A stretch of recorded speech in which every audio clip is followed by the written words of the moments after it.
The pro-life female Democrat who authored the very Louisiana law the Supreme Court overturned says this week's ruling is another example of judicial overreach. Once again, unelected justices have substituted their policy preferences over the clear will of the people of my great state. As long as the Supreme Court continues to meddle in an area that rightfully belongs in the democratic process, women will remain subject to substandard abortion facilities. That is Louisiana State Senator Katrina Jackson, who wrote the state's 2014 Unsafe Abortion Protection Act. That's the law the Supreme Court reversed this week that required abortion facilities have the same safety and health standards as all the other surgical centers in the state. Joining us now via Skype to discuss is Louisiana State Senator Katrina Jackson herself. Welcome back. When you authored this Louisiana law, how was it received in your state? With overwhelming support, not only of the legislators, but of women of the state and the constituency. This bill actually passed by an overwhelming majority of the legislature, with both men and women, blacks and whites, Republicans, Democrats, and independents being co-authors of this legislation. And tell us, why was it important to you to create this law in the first place? Well, it was really an oversight of those who had passed statutes in Louisiana that require surgical centers, ambulatory surgical centers, to have physicians to have admitting privileges.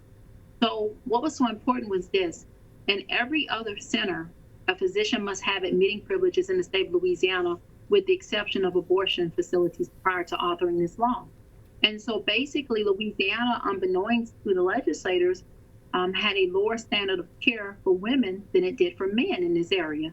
If a man decides to have a vasectomy tomorrow, every center he goes to in the state of Louisiana, that physician will have to have admitting privileges. And so it was very important, also because of the countless women who had testified about their experiences when they selected to have an abortion, and how when they had complications, basically the center had to call 911, and after that they were totally disconnected from the physician that performed the procedure, and they had to go to an emergency room through emergency transportation and be seen by a physician that had no idea what had just happened to them.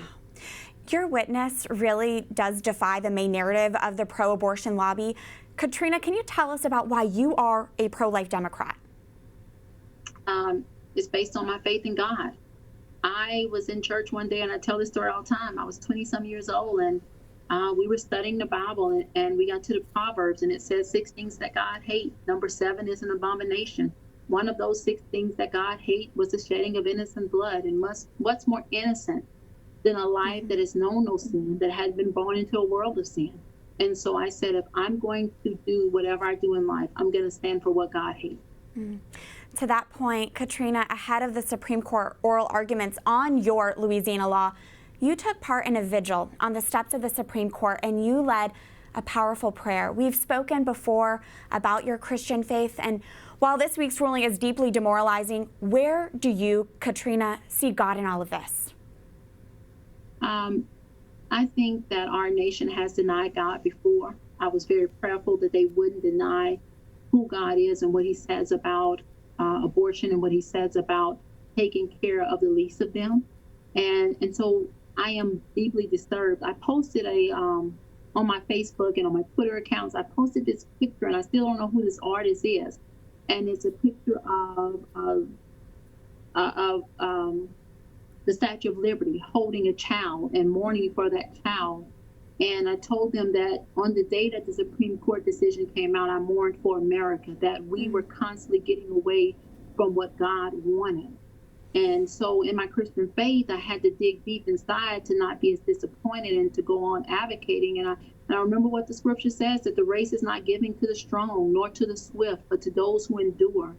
And so I see us at a point where God is asking us and challenging us to endure during this season, while people really are denying God in this nation, and that we still should be the light that the world sees to bring them back to him.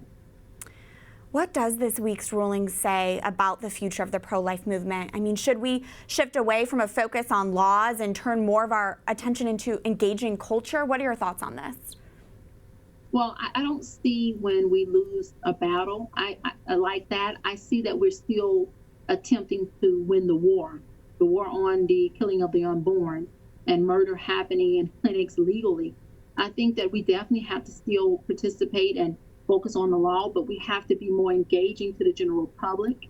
And that's what Louisiana is doing. I also authored last year a constitutional amendment that's on the ballot in Louisiana for the presidential election, which gives the people for the first time a chance to engage in the process and actually vote on this issue. We have been in Louisiana with the right to life.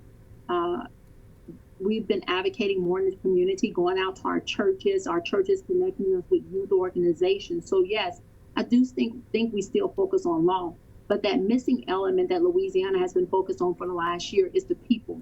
And engaging the community and educating the community about this field and others, and about why being pro-life is so important. But I've said this before, and what we did was we went back to what I call ground zero. We went back to the church and made sure that our pastors were communicating with their congregation on what abortion meant, and that it wasn't a political issue, but it was a Christian issue. It was what you held valuable. And so that's what I think really across this nation, the pro-life movement has to do. Absolutely, and you remind us always that the pro-life issue should be a bipartisan issue as well. So grateful to have you here this week in particular. Katrina Jackson, Louisiana State Senator, thank you. Thank you.